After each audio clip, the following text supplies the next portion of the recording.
structure. We're going to learn more about skeletal structures in today's lesson. However, a molecular formula is a term that we learned, and so the order of this class is on purpose. We actually learned the term molecular formula in the last unit. We learned that it is not the empirical formula necessarily. What is it? It's the total amount of atoms of each element in the molecule, right? So could they have instead asked you for the empirical formula? And then you would have had to know to divide by the number that was in after counting them all up. And so you can be asked in this unit, just to be clear, you can be asked for molecular formulas and you can be asked for empirical formulas. That's the way this class works, isn't it? Builds on what we've learned before. So how do we count all the carbons and all the hydrogens here? First things first, knowing that every carbon makes how many bonds? 4. You would count around each carbon. At the end of every line segment is a carbon. If there's 2 lines here, that stands for a double bond. If there's 1 line, that stands for a single bond. So you count them all up. I'm going to use a different color for hydrogen. In the skeletal form, we don't show the hydrogens, but you have to know that they're there. This carbon at the top has how many lines to another carbon? 1. That means 1 bond. So how many spots does it have open? 3. In every one of those spots, you have to interpret it as there is a hydrogen. So far, so good? This carbon gets how many hydrogens? 1. This carbon gets how many hydrogens? 1, 2, 3, so 1 more makes 4. Carbon adds a 4. 1, 2 lines on this carbon, how many hydrogens? 2. How many lines on this carbon? So 1. 4 lines here, so none. 2 here. 1, 2, 3. 1, 2. 1, 2, and count them up. 1, 2, 3, 4, 5, 6, 7, 8, 9, 10, 11, 12, 13, 14, 15, 16. The answer here is C10H16. That's crazy. So then, let's talk about that second question while we're here. The second question asks, for a different molecule, how many carbons are tetrahedral, and how many carbons are trigonal planar? And so just to remind you, tetrahedral, the prefix tetra means 4. So you have to have 4 atoms around the carbon for it to be tetrahedral. Trigonal planar, how many atoms? Yeah. So you have to have 3 atoms around the carbon for it to be trigonal planar, to be tri. And so taking a look at this one, just take a look at the top one. We call that a tetrahedral carbon or a trigonal planar carbon. This is tetrahedral. What about this one? Planar. Now, is there a hack to this? Double bonds. Double bonds. Yeah. If you take a look, if there's a double bond, there can only be 3 atoms attached. Can't be 4, because you've got 2 bonds attached to 1 atom, right? So let's take a look. Going back to this one. Take a look at the carbons that have double bonds. This one has a double bond. So it has to be trigonal planar. 1, 2, 3, 4, 5, 6, 7, 8 are trigonal planar. Make sense? How many are tetrahedral? How many carbons? Do a different color. So this would be tetrahedral because it's got 2 hydrogens coming out and then 2 carbons attached. So everyone that has single bonds only of carbon is going to be tetrahedral.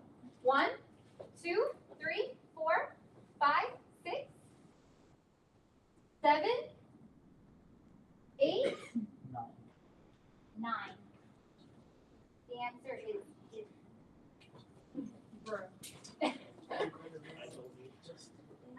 all right. I actually suggest, if you have different colored highlighters or colored pens or pencils, you may consider bringing those to class for your B-days in the future because we're going to be diagramming a lot, like writing what's where. So I do suggest either bringing a highlighter or bringing something colored to school each day. How do you feel about this after explanation? You okay with it? Yeah. All right. Let's get to business. What are we learning in lesson 1 out of 5 for this unit?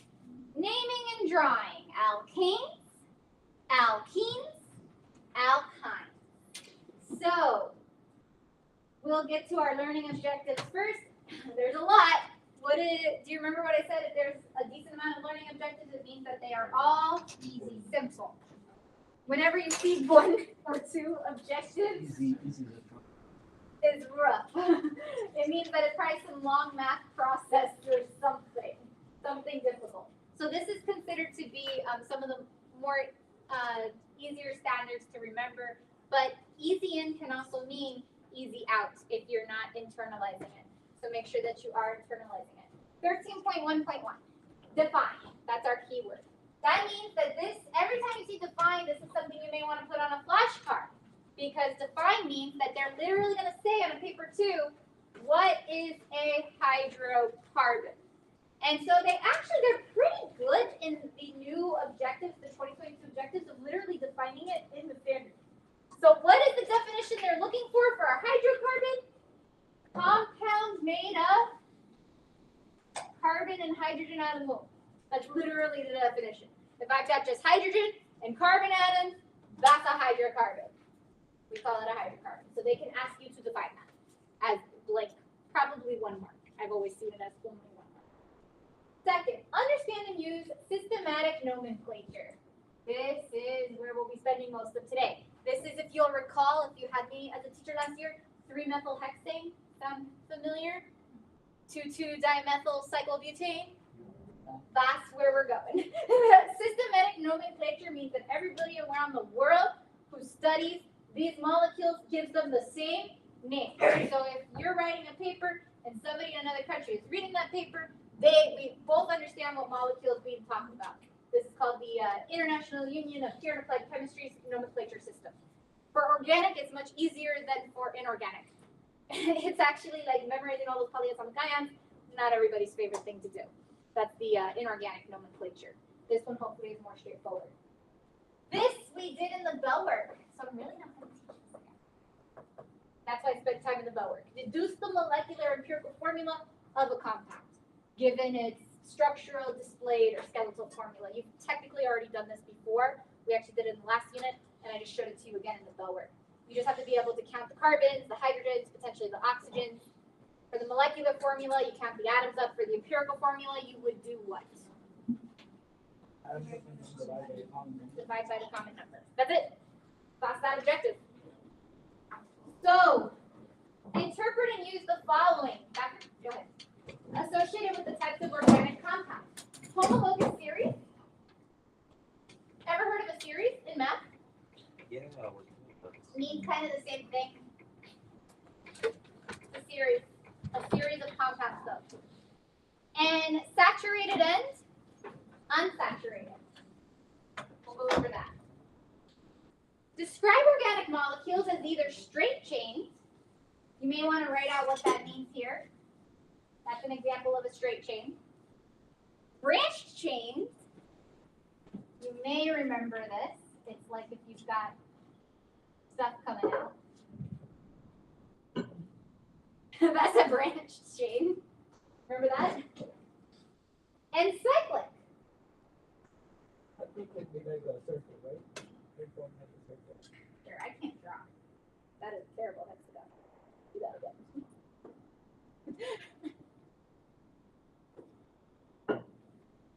Here we go. There's a better hexagon. Cyclic means all your carbons are connected in a ring. Understand and use the term planar when describing arrangement of atoms. Planar means same plane, 2D, or trigonal planar. no no wedges, no dashes. Like.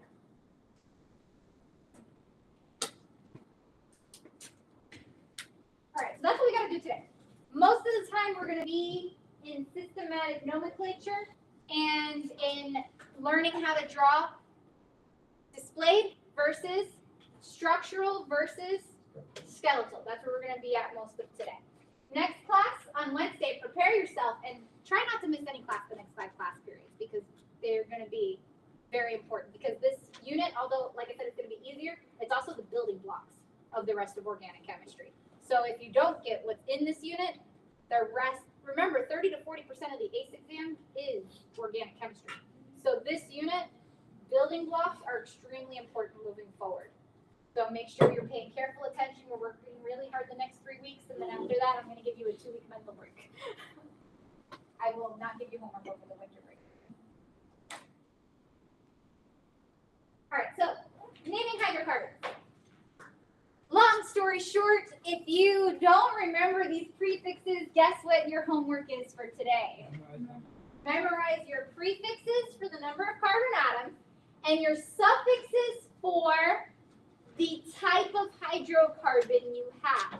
Meaning, if you have only single bonds in your hydrocarbon, the ending of the name is ane. It's an alkane, and the end of the name is ane.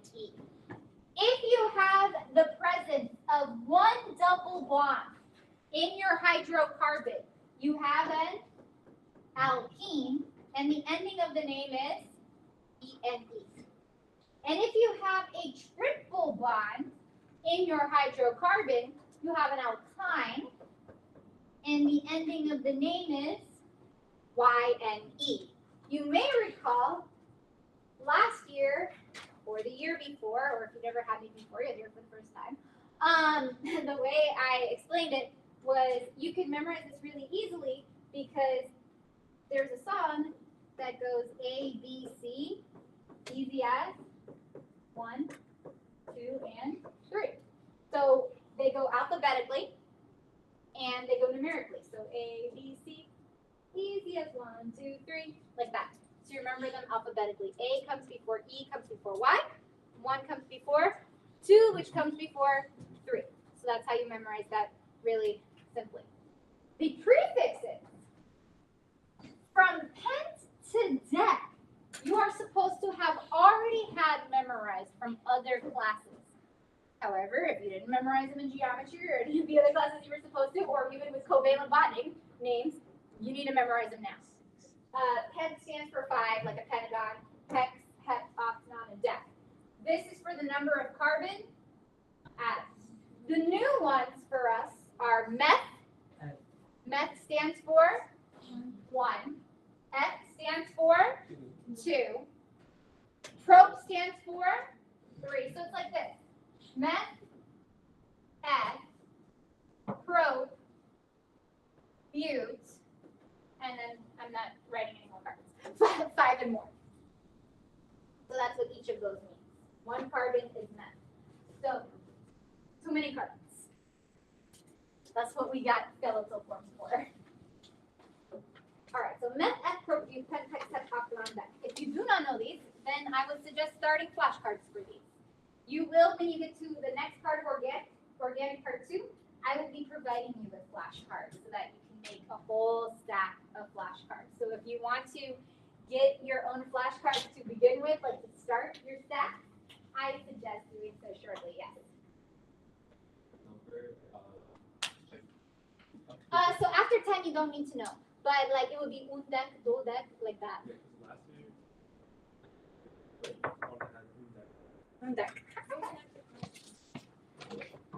If it was extra credit, I don't feel guilty. I'm just gonna be. Go ahead. Extra credit is always like fun. I always put something like the pre-A's class. They would get something fun for extra credit. All right. So first things first, gotta memorize this, like straight up. Now, introduction. Organic compounds, as you know, form the basis of all living things. organic compounds in us? Like what? What would be some major classes of organic compounds in us? Huh? What's in us that's organic? You didn't put the label. Proteins, carbohydrates, sugars, carbohydrates, DNA, RNA, all organic. Everything that builds us up is actually organic, and the interactions at the cellular level is between organic chemicals. So that's what they mean by organic compounds form the basis of all living things. So all of our organic compounds, they contain carbon, and they're typically some amount of hydrocarbons with some oxygens and nitrogens thrown in, and we'll be looking at oxygens and nitrogens another day, Wednesday. Today we're going to keep it just carbon and hydrogen. Not all, and this is an interesting note, this is in the textbook, and I think it is important to bring it up. I don't really see it tested, but you never know. Not all carbon compounds are considered organic, actually. There's a few that aren't, very few. Carbonates are not considered organic because they're ionic compounds. So like anything that has, hey, good old carbonates, not organic.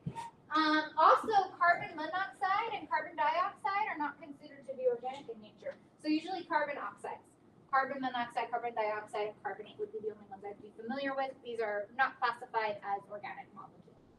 Typically, I would say you need the carbons and the hydrogens for it to be considered organic. You need both parts. So the simplest one would be like an alkane, like methane is our simplest organic molecule. So these are the types of ways you're going to need to interpret organic molecules. You're going to need to interpret organic molecules by their molecular formula.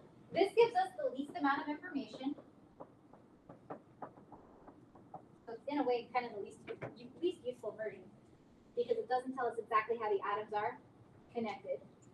Then we have what's called the structural formula. Anybody remember that? Every carbon you write and then you tuck all the hydrogens that belong to it afterwards.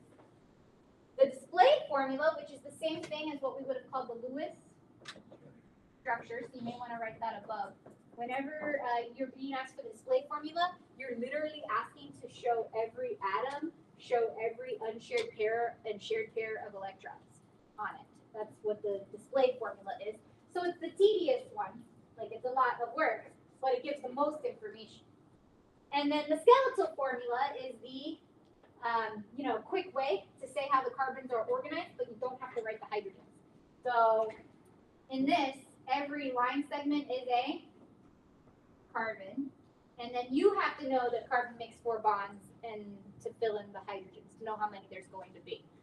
And so these are the different ways that you can write organic molecules. Of course, you gotta practice this. So go ahead and do this for pentane. How would you do pentane? Go ahead and write it down in pencil. Pentane. You don't have to start with the molecular formula, you can get that later. Where would you start? Which type of formula should you write first for pentane? E5H15. Oh, display. Okay, display. How many carbons for pent? Pent is the prefix like pentagon, 4, 5. So start there. 5 carbons. Display formula 1, 2, 3, 4, 5. Display formula. How many hydrogens do the carbons on the ends get? Because they have one line, and we just got to remember carbon needs to have 4 connections. So if one is being connected to another, one covalent bond is being connected to another carbon, this means you must have 3 hydrogens. So this is where we would fill all the carbons up until every carbon hits 4 bonds. If you fill past 4 bonds, you out of luck. Start over or cry, or I'll cry.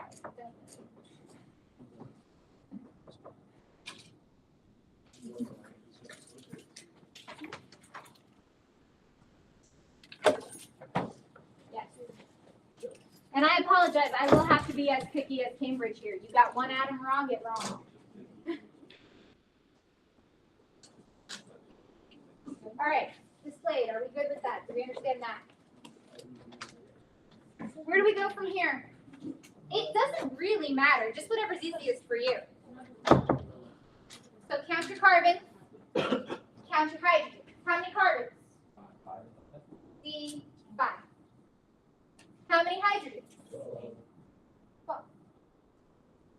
careful. This is why I said you might want a highlighter or colors because it's easy to double count. One thing you can do is go like a different color and just go 1, 2, 3, 4, 5, 6, 7, 8, 9, 10, 11, 12. Like just so you count around and you don't accidentally double count. It happens. We all double count accidentally.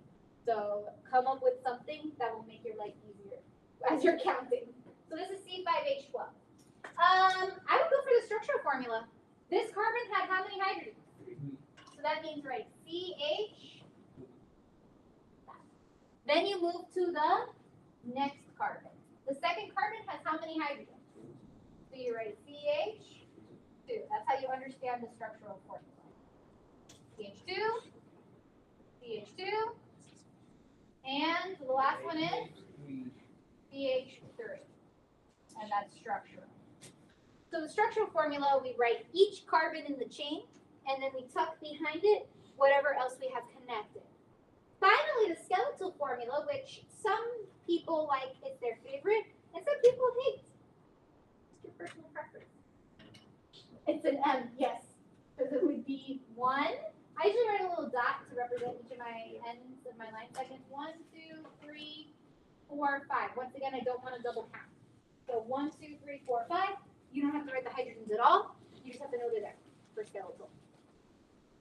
That is the types of written formulas we need to be able to write. So, can you draw the display formula of butane? Butane. Draw the display. I'm going to give you a minute to try it yourself. Put it on your paper. And draw the skeletal formula of pentane, which we've already seen. So displayed of butane and skeletal of pentane. Not yet. Checking another. But I am walking around now. If you have questions. Good? Just put a line. 6 foot line between. What? You have to write the lines. You have to connect them. It's not that difficult. All right, so butane. How many carbons? 4. Are they going to give you C4H10 on a Cambridge exam? Absolutely not. You've got to know what bute stands for. 4. 1, 2, 3, 4. Now fit 10 hydrogens around. Every carbon has to fill 2 4 bonds, so it's going to work out for you. 1, 2, 3, 4, 5, 6, 7, 8, 9, and 10. Skeletal formula, we already did this. N, right? Didn't we already do this? So, we're going to see a little bit more complicated questions on drawing structural formulas in a little bit. But one of the main things that you're going to have to get down from this lesson is the general rules of how to name alkanes. And by naming alkanes, I mean naming branched alkanes. And so if you recall, what you're supposed to do, let's say that you were given C, C, C, C, C, like this. By the way, what format do you see me writing? Oh, no, that's the other one. That's No, Structural. And it's actually, there's multiple ways to write structural. We're going to go over in a little bit. But out of the 3 methods, skeletal, structural, and display, which method do you think is Cambridge's favorite? Structural.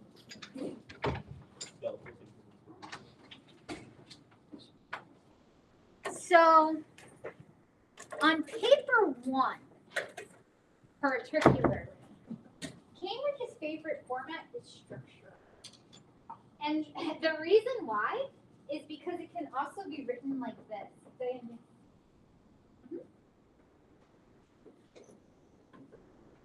You'll hate it, but I'm going to explain this later on. This same molecule can be written as this in structural.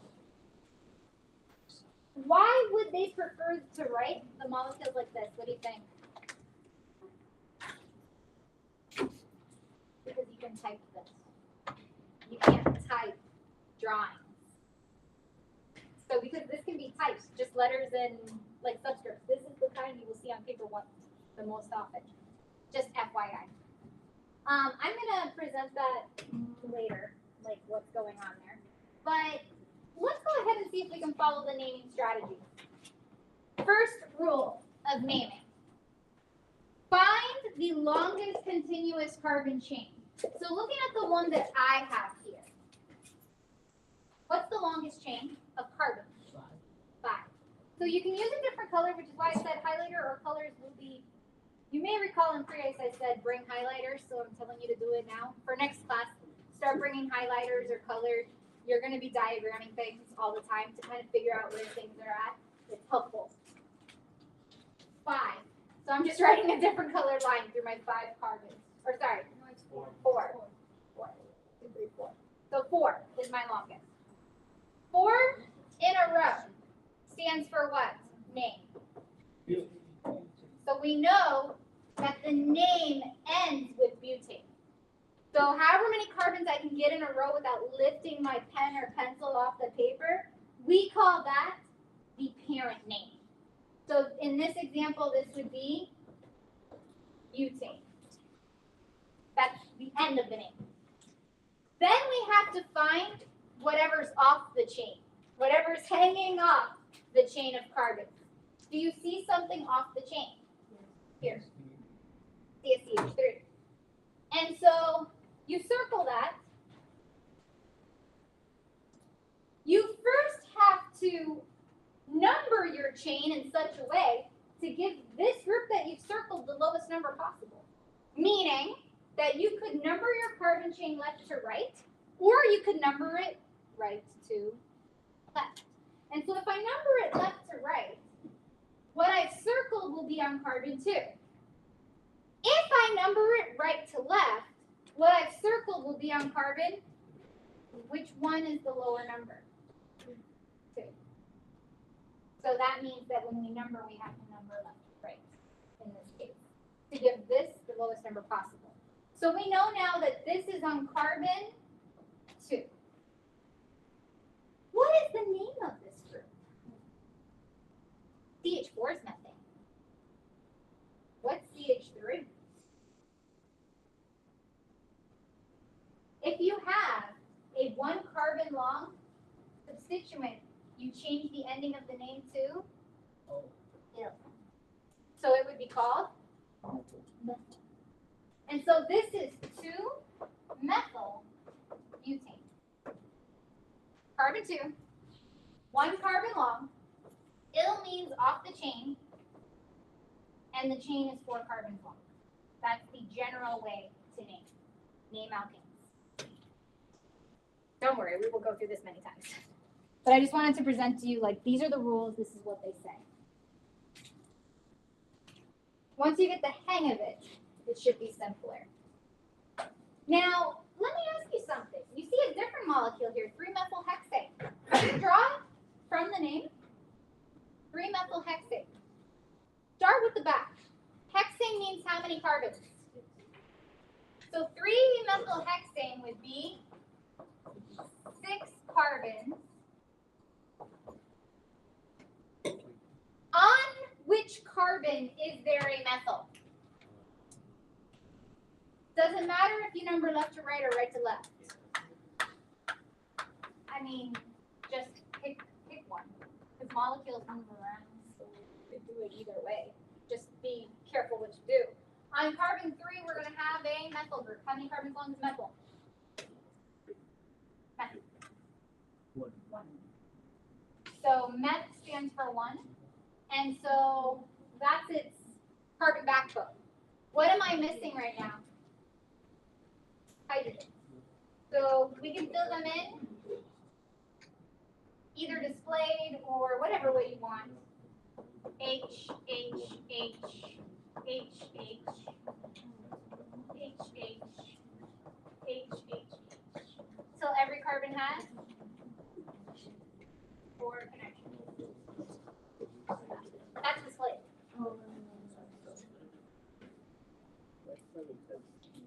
If I had written 3-methylhexane and skeletal, what would it look like?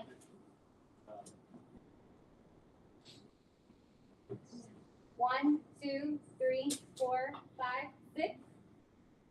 What else would I need to do if this is skeletal instead? Just a little line.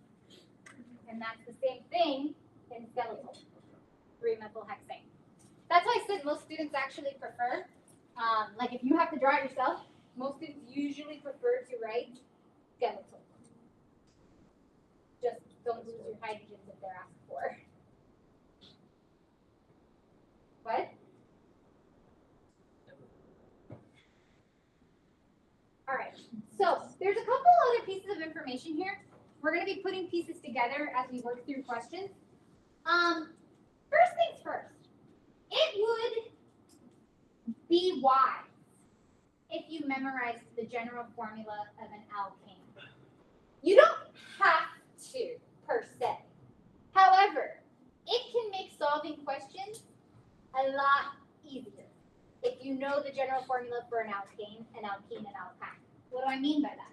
This is the general formula for an alkene. N stands for the number of carbon atoms. So if you know this formula, this is going to become very important when we learn something called isomers on Friday. You can actually predict, if given a formula, if you have an alkane, or an alkyne. An alkane will always have exactly double the amount of hydrogens as carbons plus 2. Meaning, this right here is an alkane, C6H14. Because 6 times 2 is 12, and 12 plus 2 is 14. Now I can look at this and say that this is not an alkane. Why? Because there's no plus 2. Anybody know what this is the general formula for? If I took 2 hydrogens away? It's actually the general formula for an alkene. If you have exactly double the amount of hydrogens than you do of carbons, you most likely have an alkene. You took 2 hydrogens away in some way.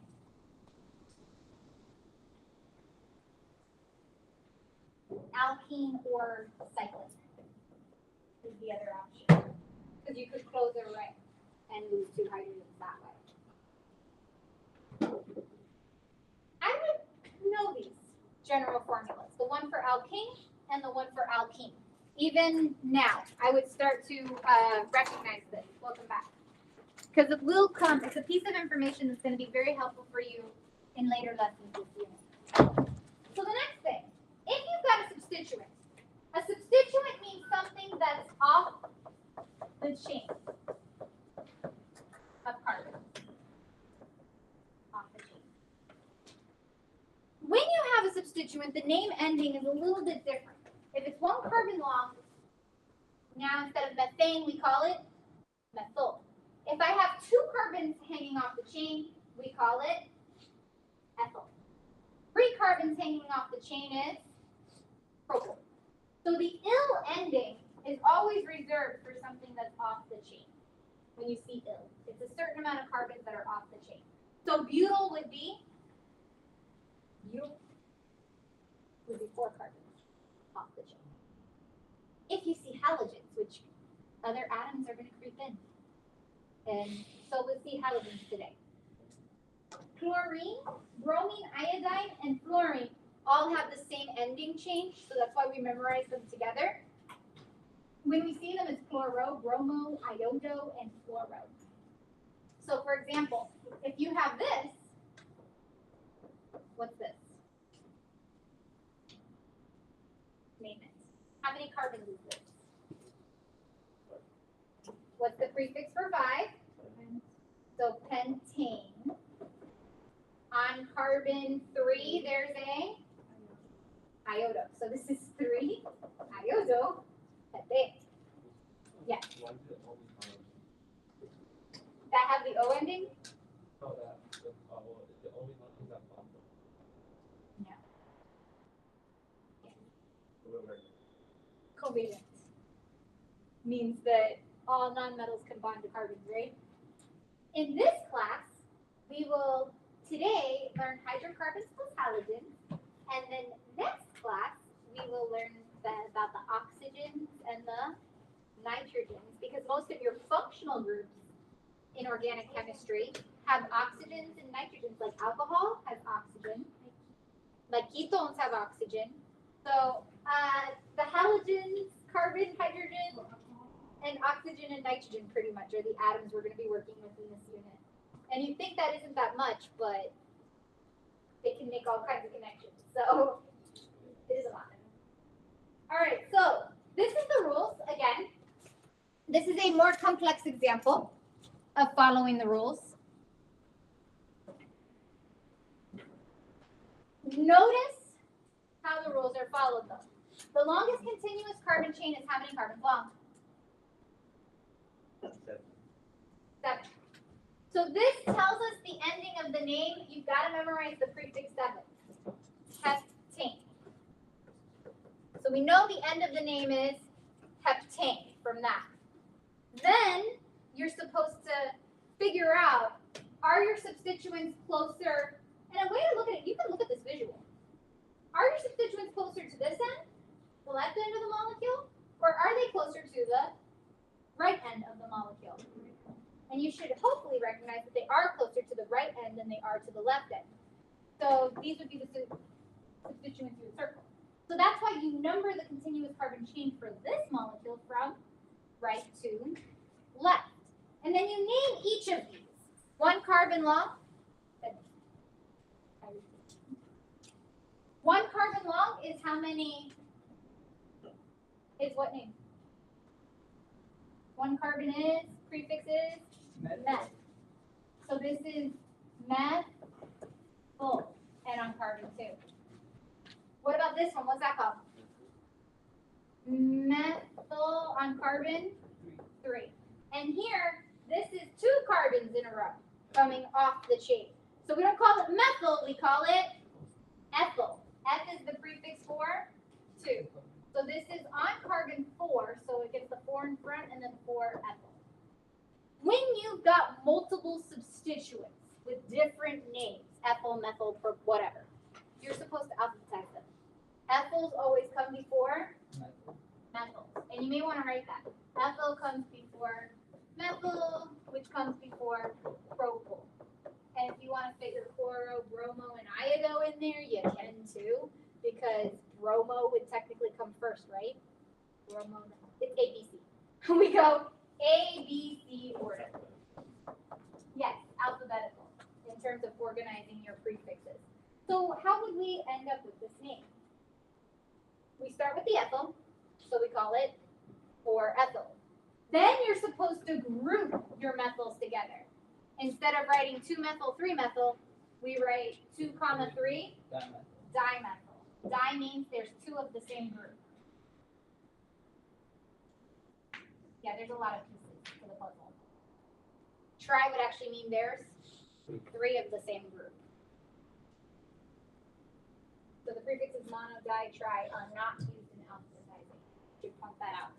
So notice how E, if you were looking at it, you're like, Miss Lee, but you said to alphabetize, and that looks like not alphabetized. You're comparing ethyl to methyl. You don't include the mono, di, and tri prefixes for alphabetizing because that's just when you're grouping them together. Yes, you can go to the bathroom. Let me double check the practice back. Yeah. All right. Practice time. So I know some of you were already working ahead that remember how to do this. It's in there.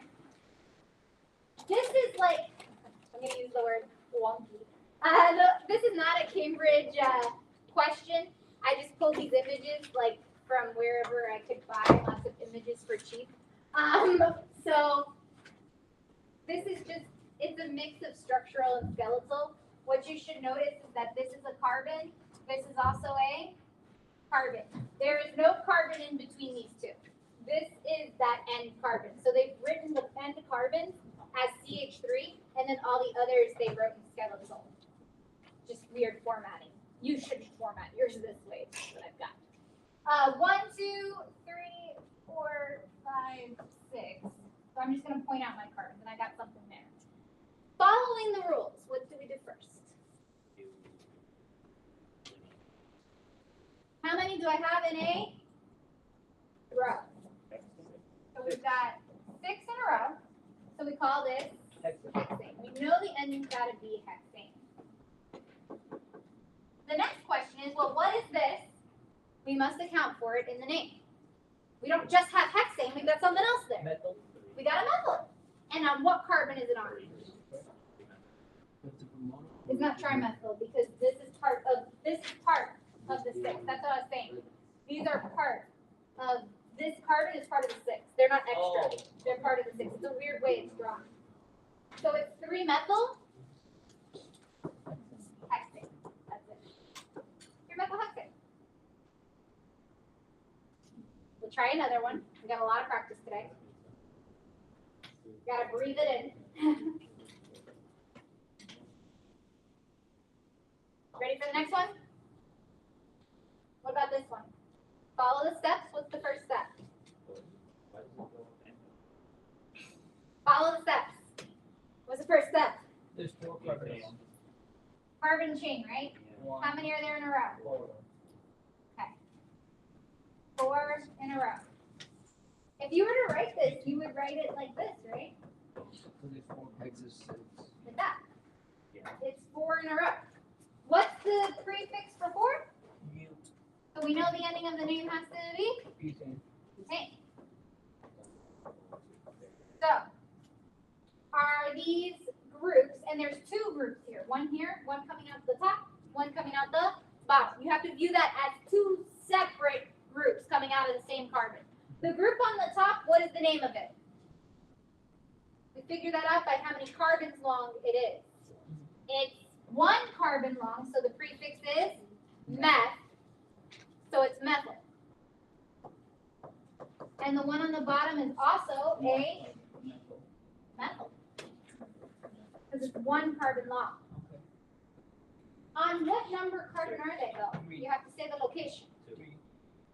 So this is where you gotta give it the lowest number possible. Oh. So your option would be 3 if you went left to right, but 2 if you went right to left. So you're gonna go 1, 2, 3, 4. Right to left gives you the lowest numbers. So this would be 2-methyl, and this would also be 2-methyl. What? So how do you put the final name together? 2-dimethyl butane. 2, comma, 2, Oh. dimethyl butane. Why does this matter? What if I had given you this instead? That would be 2-dimethyl. That would be 2,3-dimethyl butane. This right here is a different molecule than this. This is 2,3-dimethyl butane.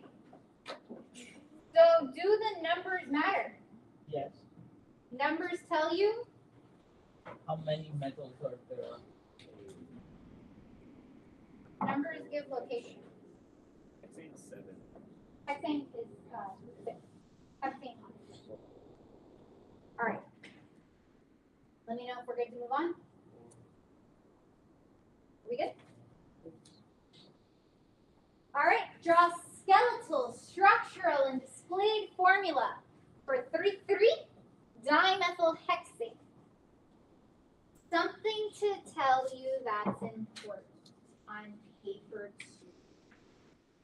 On paper 2,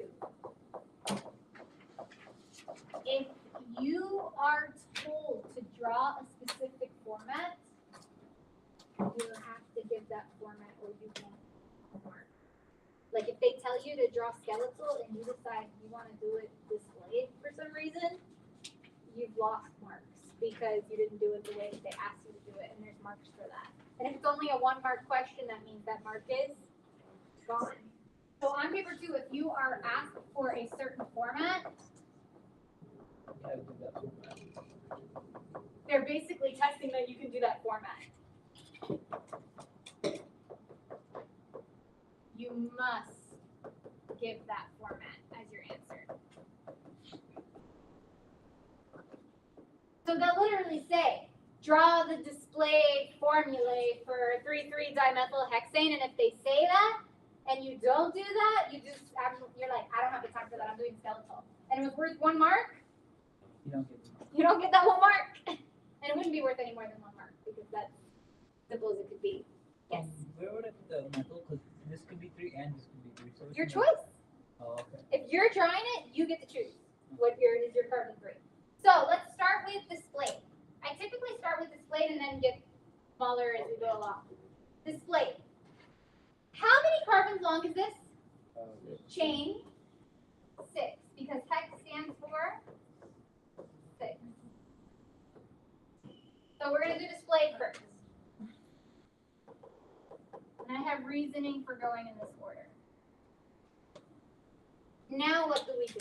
After I do my 6 carbons, I should fit in any other carbons I have. There are 2 more carbons, both on carbon 3 of the chain. So you should write 1 carbon going up and 1 carbon going down. So 1 up, 1 down, like that. Someone had asked, could you have instead done it on this carbon, like counted right to left? Sure, if you choose to. If you're drawing it, as long as it's the 3rd carbon away from the end, you could draw it either way. I mean, you could be spicy and just go like, this is my 6 carbons in a row. I mean, if you feel like it. But, I mean, typically we don't. It's not wrong.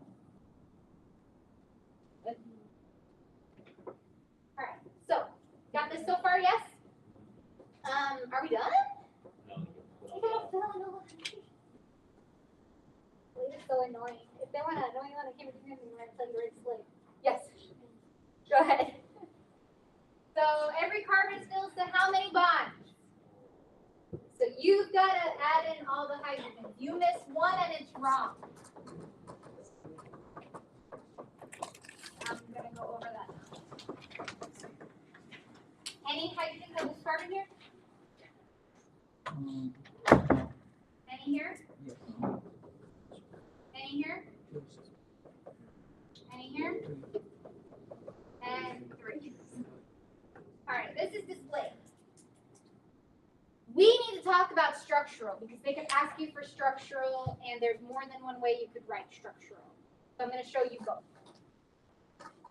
Structural, just to remind yourself, that's where you take and you tuck all of the hydrogens that belong to a carbon behind it.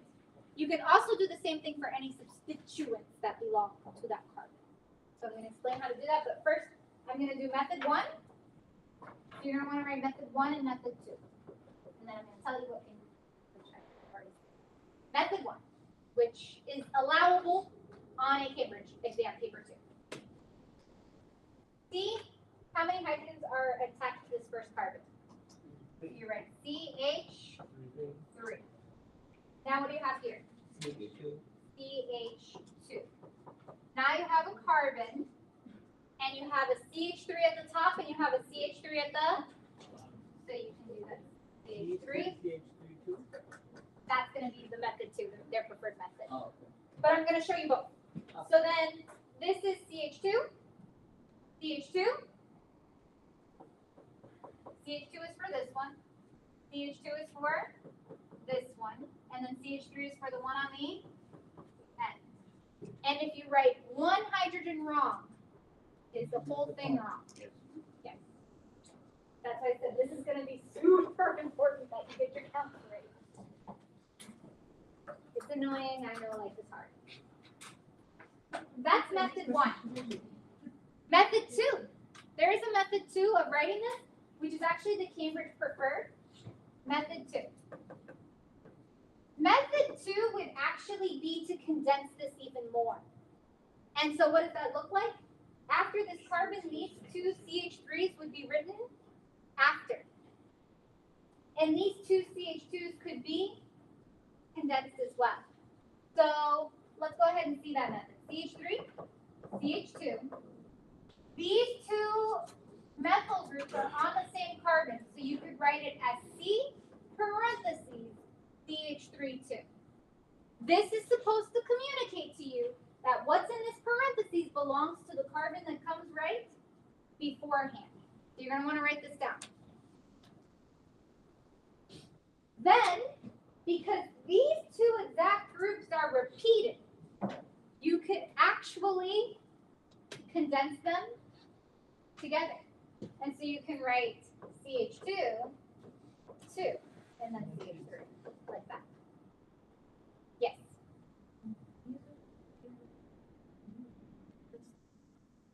You don't have to condense the ones over here, but you have to condense the substituents. And this is called the condensed method. Which method will be presented to you on paper 1? This one. Meaning if they have written a paper 1 question, a multiple choice question where they've drawn out the molecule, you will most likely see it in this form.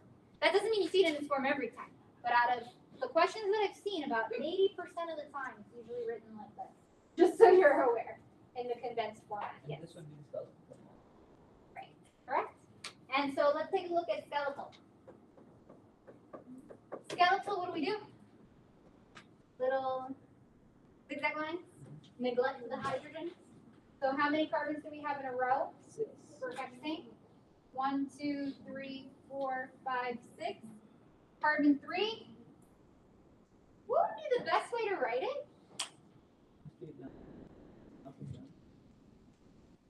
Allowable.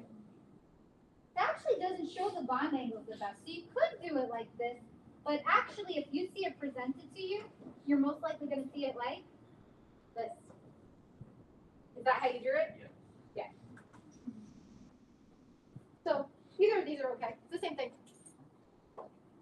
This just is wonky with the bond angles. Like it's not really, like there's no angles that close. All right, we're gonna try another question. Ooh, we got a fluorine on the next one. Very exciting. We got a halogenizers. Draw the displayed structural skeletal for 1-chloro, 2-methyl pentane. Let me check it this time. This time you try it. I'll check it. I've already walked you through 1. Yes. I'm going to bring a stamper. I'm going to check this one for a stamp.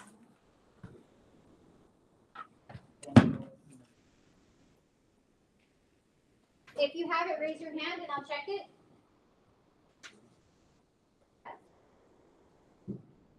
Yes. And yeah. Perfect. Raise your hand once you've got it and I'll check it.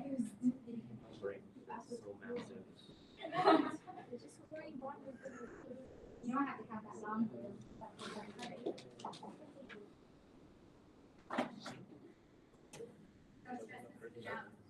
You know, as much as I don't like giving questions, I like giving people marks. It makes 4 bonds. The bonds, the chlorine. Oh my gosh, it's merging into the hydrogen. That's what happened.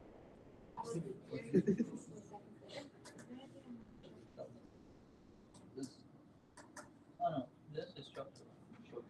You're missing the ingredient that you have to do. Right. This should be CH only, and then the one that should be a CH at the top of here. Yeah. Oh, I'm so good. They have a bond to the chlorine.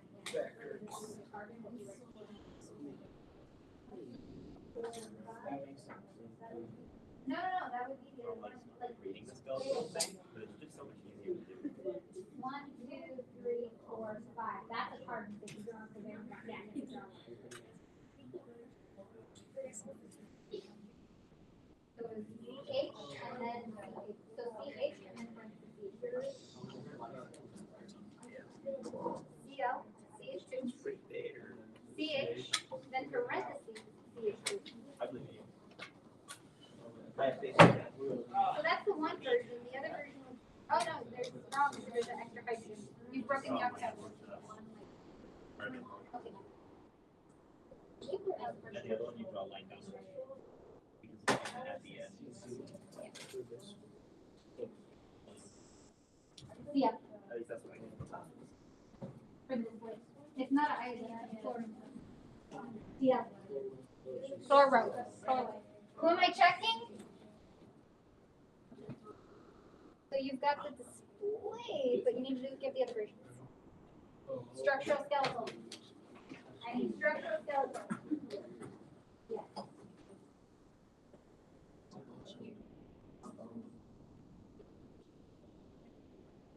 The structural? I mean, you got a C, has 2 hydrogens, and a Cl. Yes.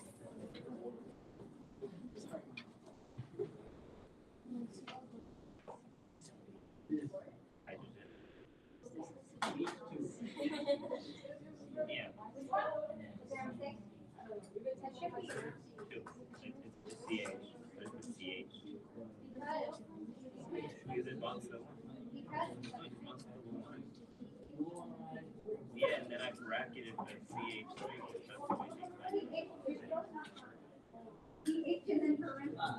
And then I just counted them. All right, I'm gonna go over the answer. If I haven't checked it yet, make sure that you get the stamp from me before we go. That's really official, check it. I would put the chlorine after the CH2, but it's okay. Okay. And then this is, Aren't you looking at this? wait, there shouldn't be 2 methyls here. I believe you have 2 methyls here. There should be a hydrogen at the bottom. All right, let me check. Perfect. Where? 1, 2, 3, 4, 5, hexane. 2 methyl, yes. And then you're missing a yourself, because you're missing a chlorine. Like you erase it. You have to write it. Like how will anybody know that that's not a carbon? If you don't write that it's a chlorine atom. You have to assume that everything's carbon. Unless otherwise assumed.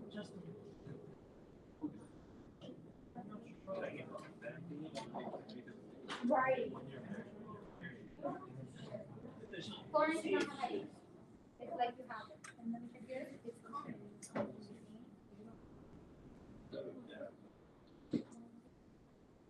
You need one side. You gotta have the side first.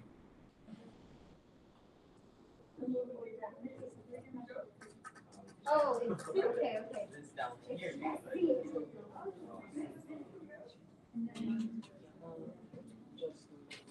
Oh, you're right. I'm done. All right. If I haven't stamped it, I am coming around for just another minute, and then I'm going to answer it and continue.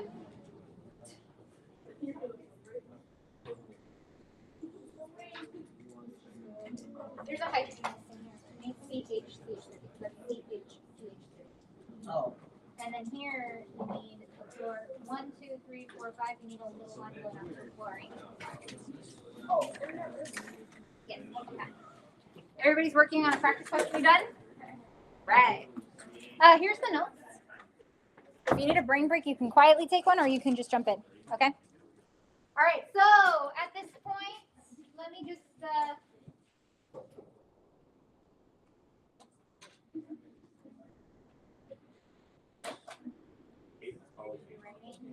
Don't answer a phone. Don't answer that phone call.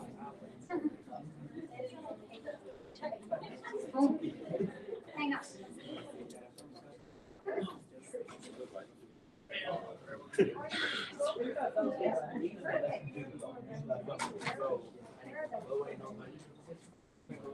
You have to say these things. You say something that long. I'm doing this. You have to slow it down.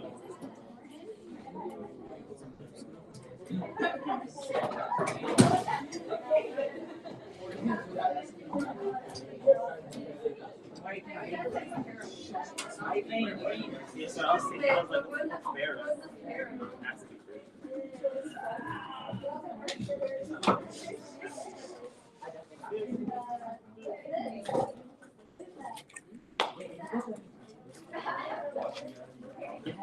Alright, hold on. Did I stamp yours?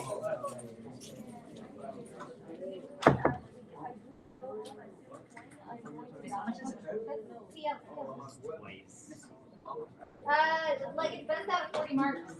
Did you earn 40 marks? I failed. Twice. I asked everybody the other day to like count how many marks they had. All right, real quick. So I I'm not gonna stamp anymore until later. I'm going over it. So, 1-chloro-2-methyl pentane. Best way to work is to start from the back of the name. Pentane. On carbon 2, you've got a 1 carbon long thing coming out. On carbon 1, you've got Cl. Chlorine is not carbon. Chlorine is not carbon. Just repeat that to yourself. Chlorine can only make 1 bond. So, next thing. Add in your hydrogen. Here, here, here, here, here. So with oxygen, there would be something bonding to it. Yes. Okay. Ready for Wednesday? All right. They said that we're gonna add nitrogen on. Yeah. They can't bond with other. Multiple bonds? Yeah, sure. Functional groups. Anyway, so far, so good? You take that. Yeah, this was displayed. Change it to structural. CH2Cl, CH3, and then you can group these two together, but you don't have to. So you would be doing CH2, 2, and then CH3. Structural. Skeletal. 5. On carbon 2, methyl group. How you do the chlorine is you have to do a line coming out of the carbon, saying that there's a single covalent bond between that first carbon and the chlorine, just like you have here. If an atom is not carbon, you must write it. Only carbons are going to be at the ends of line segments. So the way to understand this is an end of line segment. If there's no atom there, that atom's chlorine. If at the end of the line segment you see an atom, that is that atom and not carbon. So this is chlorine. There's no additional atom in between the chlorine and the carbon there. So there's nothing there. It's just a single bond to a chlorine. This is skeletal. All right. Try again. 2,2-dimethylpropane. This one I'm going to do quickly because we still have a couple things to cover. So, displayed. How many? Pro. 3. 1, 2, 3. Next, what? 2 to the dimethyl. Methyls are 1 carbon long, so looks kind of like a penguin. Now what? Add the hydrogens. So 3 hydrogens on each of these.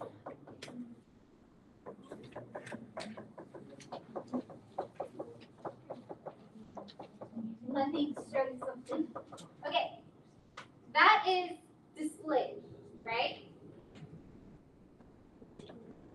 Method 1 of writing condensed would look like this. CH3, C, CH3, CH3, CH3. There isn't time and a place for this method.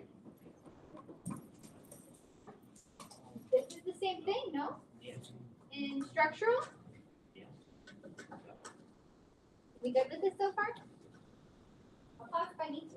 That's what we're looking. Okay, so if I'm on paper 2 and I am asked to write structural, I would write it this way. This is how I would write my structural format. Let me show you how Cambridge might present the same molecule to you on a paper 1.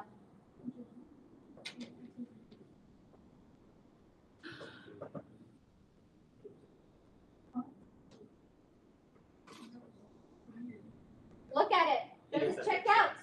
Yeah, that Yeah. does make sense, I guess. There's a carbon in the middle there, and it's got 4 CH3s around it. On a paper 1, they're correct. This is our molecule like this. Just check it out. Does that make sense? For method 1, do I have to draw the lines that connect this methyl to this carbon? You Yeah, should. they're both structural. Just to show that they're. You don't have to though. You don't have to. Yeah, method 1, method 2 are structural. Method 1 of structural is how I would do mine on a paper 2. How you should do it on a paper 2. Method 2 is how you might see it on paper one. If we wrote it in method two, we might use. If they told you to do structure on a paper two and you write it that way, it'd be fine. It's just, this is a better method for something later on. So that's why I'm showing you both for structural, because there's a time and a place for either. Structural, you should write underneath. Two different ways to see it. If you were to write either of these two on your next unit exam, I would count both of them correct. That would be. Because Cambridge would count them correct, so I would too. All right, so skeletal, what would skeletal look like?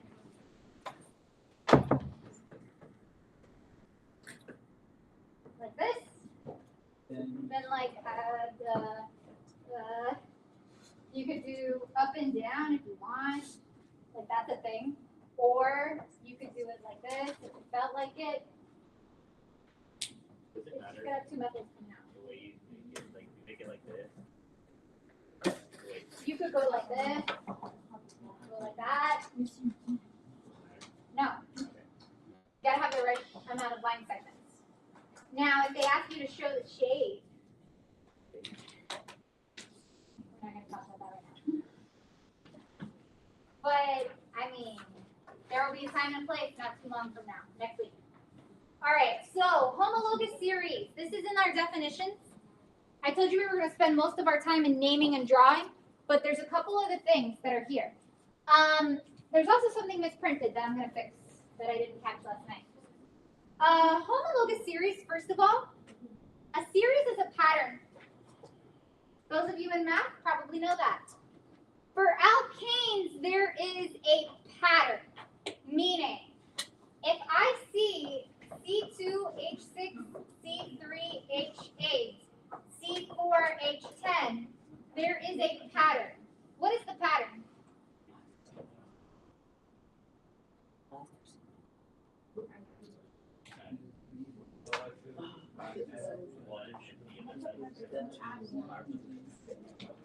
I heard a lot of answers. You're adding, every time you add one carbon, you add two hydrogens. So in every member of this series, you add a CH2. Does that make sense? Does that check out with what we kind of already know? First of all, let's take a look at ethane. Ethane is CH3, CH3. This is what we call ethane. What's propane? CH3, CH2, CH3. What's butane?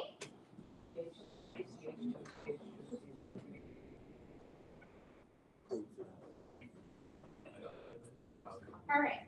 So every time you add a carbon in the alkane series, you add two hydrogen. You actually add a CH2 unit. So that's why they call this a series. It's a series of compounds that has a known pattern. Add another CH2 for every single block. So you basically add one carbon in the middle, you add one carbon in the middle, you add one carbon in the middle, and that gives you your ethane, propane, butane, so on and so forth. Yes? Yes, you can.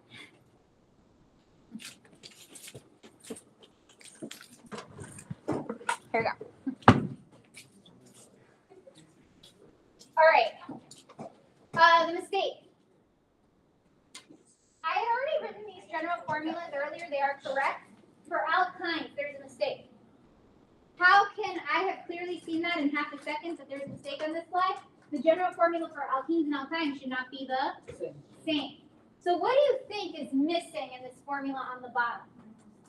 -2. It's CnH2n plus 2 for alkanes. Exactly double for alkenes. And then -2 for alkynes. So I can look. This is C3H8 is propane. I know that. C3H6 would be, I know this is propane. This must be propene. And this must be propine. A before E before Y. So plus 2 is alkane, plus 0 is alkane, and minus 2 Yes, correct. is alkyne. Yes. And so there's a key here. Every time you add a bond between two carbons, or between a carbon and anything else, you take away two hydrogens. So every time you have another connection between two carbons, every time you have used these two electrons to make an additional bond, you take away two hydrogens. It works like that. So like if I have CCHHH, which is ethane, if I were to have ethene instead, and I have the double bond here, I have to take away a hydrogen from the left-hand carbon and a hydrogen from the Right. right-hand carbon. And if you don't do that, if you just say, oh, that's a double bond, and you leave that as 5, that makes it wrong, does that exist? If that exists. Yes? So an idea here is every time you add a bond, you take away two hydrogens because you're using those two valence electrons to connect to each other. All right. So there's another thing that was in the objectives for today, knowing the difference between a saturated versus an unsaturated compound. And I'm pretty sure that I had went over this with pre-ACE, but it's definitely something that you've got to know, especially if you've studied bio. You should have already seen these terms before as well. Saturated in chemistry, in organic or bio, means saturated with hydrogen. Whenever we think of the word saturated, saturated kind of means full. Full with hydrogens. Has as many hydrogens as it could possibly have. So only one of the 3 types of molecules we are studying at this point are saturated. Would it be alkanes, alkenes, or alkynes? Okay. Right. So alkanes are saturated. Alkenes and alkynes are actually considered unsaturated. Now, if you have looked into food at all, you may have heard of saturated fats versus unsaturated fats. I know I've probably brought this up before. A saturated fat, like butter, is a solid at room temperature. An unsaturated fat, like oil, is actually liquid at room temperature. And it's actually because of their chemical structure that alkenes are saturated versus alkenes and alkynes being unsaturated. And so you can look at the type of oils, and if you go look at a nutrition label, they have to tell you how many monounsaturated fats, how many polyunsaturated fats, and how many saturated fats you have in grams. Monounsaturated means 1 double bond. Polyunsaturated means more than 1 double bond. So that's how you interpret the back of your food label. If you see polyunsaturated fat, that means there's a lot of double bonds in the molecule. All right, so unsaturated carbons at this point, you just have to know that this means that it's not full with hydrogen. This applies to alkenes. This applies to alkynes. What's going to become important when we go to organic part 2 is this is an area of reactivity. If we have a double bond, this is a place where a chemical reaction can take place at the double bond. And so if you have studied, you may or may not have, unsaturated fats, you may also know that they go bad quicker. Oils go bad quicker than your margarines and your butters. Because the margarines and butters keep because they don't have an area of reactivity. So they stay longer. They don't get bad as quickly. Whereas the unsaturated fats, they go bad, they spoil quicker because they're reactive, because they've got these reactive sites in them. What? We all have oils and butters in what we eat. Don't think they go bad. I just thought they were just always kind of weird. All right, draw the displayed structural and skeletal formulae for. Let's see how much time we have. How many more slides do I have? Oh, I still have some. Okay, so we're just gonna do for sake of time. It's not. One of these. Let's do hex 3 because alkynes are technically not even really tested. But let's do hex 3. What's the display formula for it? And how many? Okay. 6 carbons, right? So 1, 2, 3, 4, 5, 6. All right, now pay careful attention.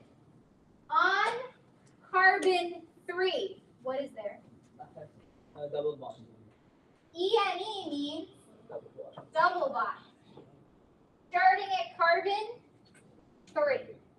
So the new alteration is that you have to know between carbon 3 and 4, it starts at 3 when it says 3.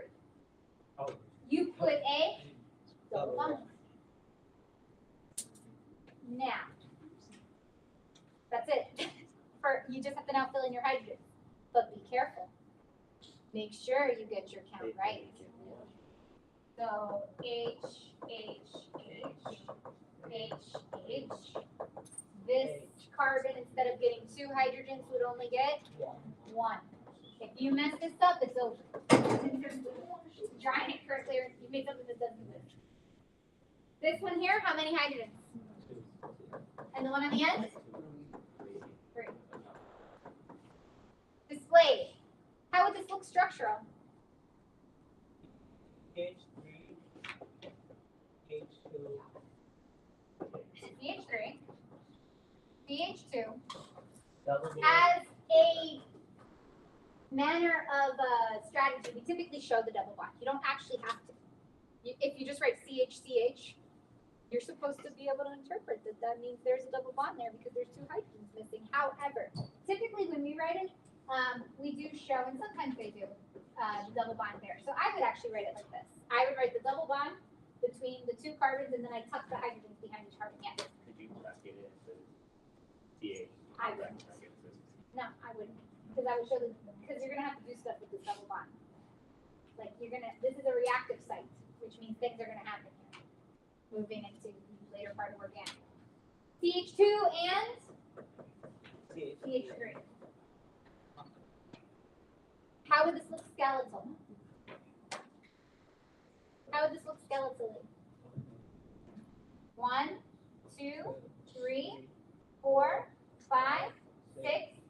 On carbon 3, and between carbon 3 and 4, all you gotta do is put a second one. Yeah. That's all. You okay with that? Makes sense.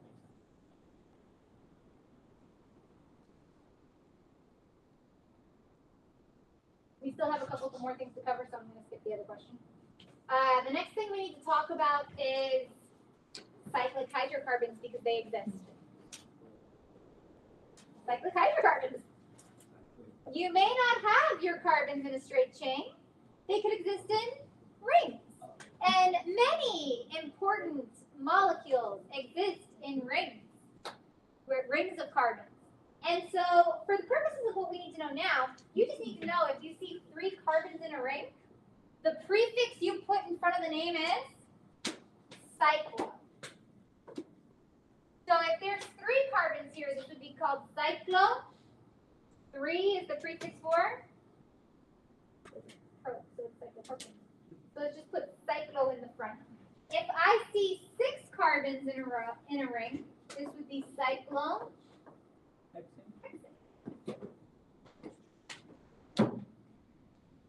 So then cyclohexane. Let's write all 3 formats. What would the displayed, the structural, and the skeletal formulae for cyclohexane? Didn't we have something like this in the Bower? You had something like this in the Bower. Cyclohexane is a hexagon.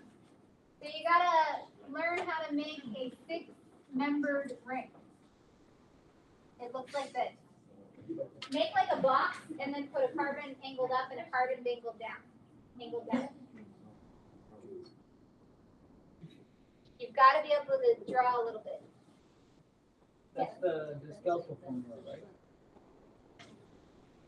Mystery, that'd be the scalpel or display formula? Benzene is this. Oh. It does end with EN. Wait, but I didn't. It doesn't say single. Because it's not a cycloalkane, it's its own thing.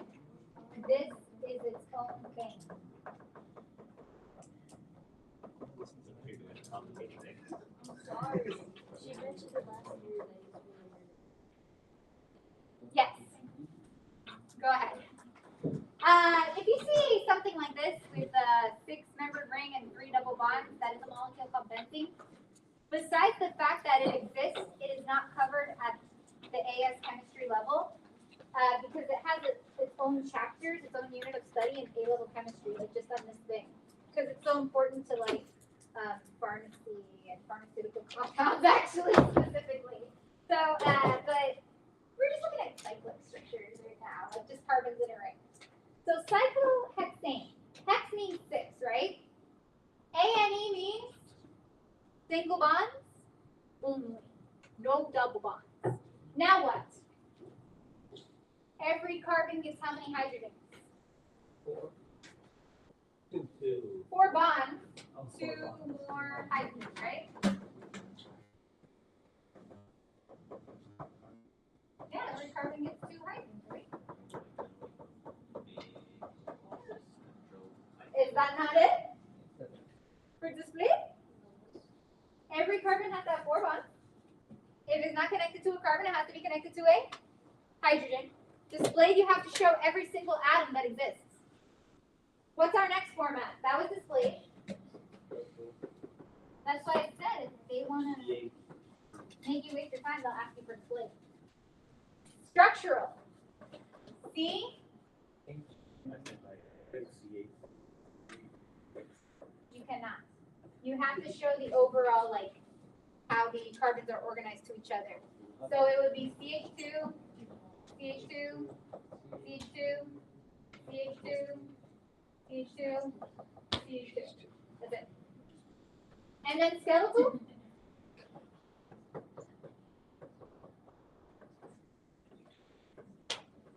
You just draw like a pentagon or Fat. Yes.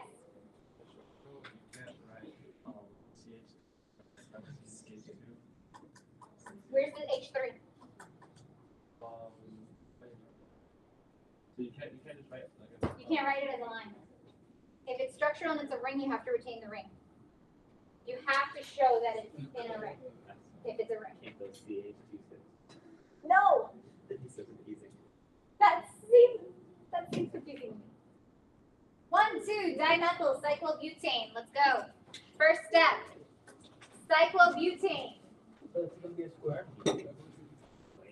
It's a square. Right? Now what?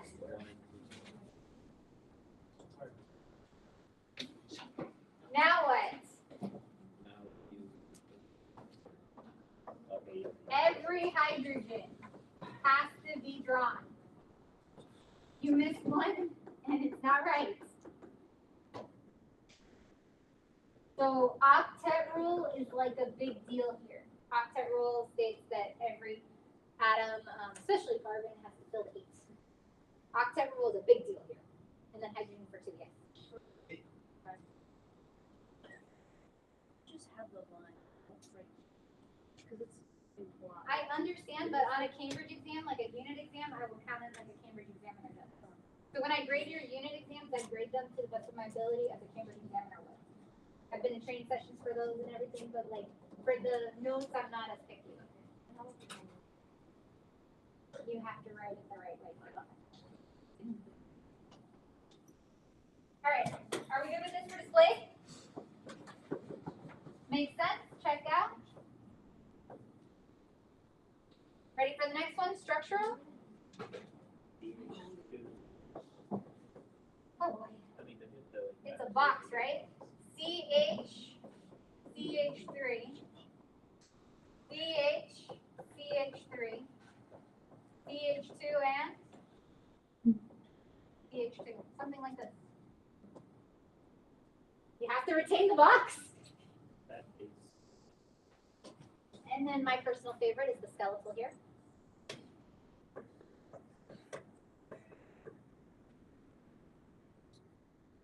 Robot head. Right? It's a radio.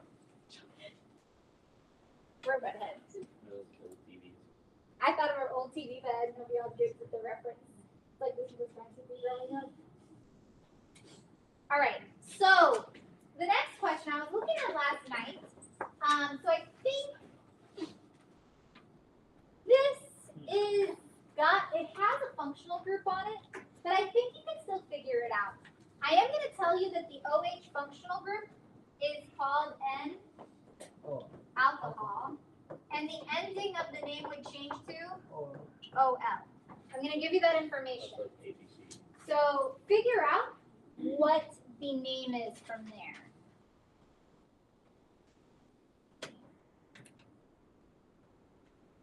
Yeah, figure out what the name is from there.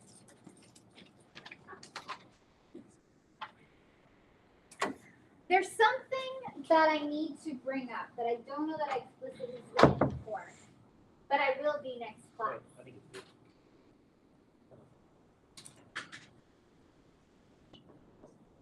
Number carbon chain to give functional group lowest number. If there's a debate, like there's multiple things, if you've got a functional group, because that changes the end of the name, you number the carbon chain to give the functional group the lowest number.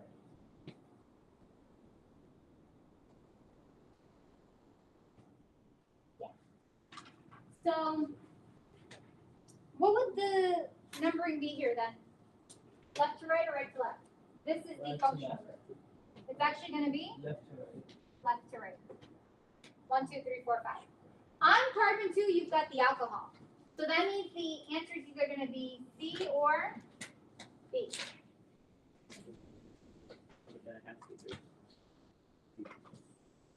On carbon 3, what is this group? A methyl, right? What is this group? So what does it have to be?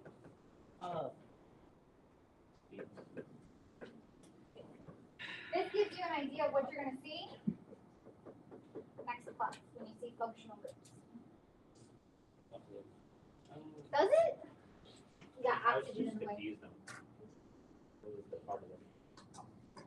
If you've got a functional group, anything that changes the end of the name, you renumber the carbon chain to give that group the lowest number possible. Yes.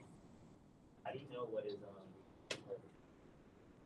like how do you know it's pentane or not? 5 carbons in the longest chain. Because it's the longest that it could be. You have to like get as many in a row as you can without lifting your pen or pencil off the paper. And that's what we call the continuous carbon chain. That gives you the end of the name. That's why it's pentane and not butane. All right, this is a question I just wanted to bring up because, you know, planar. Remember that word that showed up in the objectives? We technically, I think, already kind of covered this. But can you figure out here which species is not?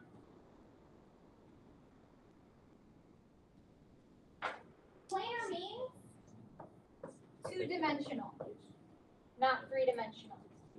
It means everything's on an XY axis. So trigonal planar is an example of something planar, but what else is planar? Linear is planar. Bent is planar. What's not planar? Tetrahedral. Because it's got these groups coming out at you and going back. And what's the other one that's not planar? Pyramid. Because it's got the unshared pair, which gives you the same thing. This. Are any of these either tetrahedral or pyramidal? B is CH3 plus. That's a strange little molecule. What does positive 1 mean? What is the electron? Yeah, that's technically what it means, right? It means minus 1 electron. So then, nope. Dative bond. The carbon would have to give 2 to the hydrogen to connect it, right? Like this. But we're definitely overthinking it because it's not the answer. This is a trigonal planar, isn't it? Yeah. Planar. So not B. Which one? B. Try D. Nitrogen. How many valence electrons? 5. Connect them. How many electron groups here? 3, 4. 4. It's a pyramid. Good afternoon, Golden Lions. This is DeCarlos Garcia, and these are your afternoon announcements. Z. This is the IE students here B2 for is 4. Wear the appropriate school uniform. Your outerwear must be solid colors, red, black, This or is white planar. only. Class shirts can be worn only This on is Fridays. also School polos should be worn planar. Monday 3 through groups around each Thursday. carbon. P uniforms Double bond. can be purchased Planar, online planar. at iBailey.com. EF3. Wear your student ID badge around your neck at all times. Forever. 3 groups planar. Between 7 minutes and 6 All planar. minutes. Alright, you've got homework. I know you're so excited. Progressive discipline plan is in effect for dress code and attorney violations. Do not take shortcuts. I know, it's tedious. If you bring a bike to school, make sure you bring Answer a all the questions. This is due tomorrow The night. outside of the building is not accessible until further notice. All pickups and drop-offs are to occur. It's be difficult, but it is. Yeah. Go ahead. Attention seniors, senior breakfast is now on OSP for $65.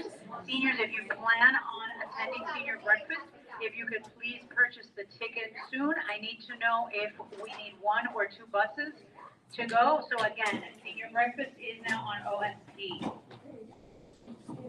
Would you like to go over your task? Yeah, he's Ms. Lee? Ms. Lee? Sensible kindness and appearing in the kind. Nominations will be collected in 2 months. Each nominee will receive a t-shirt, certificate, bumper sticker, letter, congratulations, certificate, and your ticket to Miami Marlins game. I know how to solve this. Your tickets are sell now for $60. Stop being so high. Order number is 21127. I cannot believe so.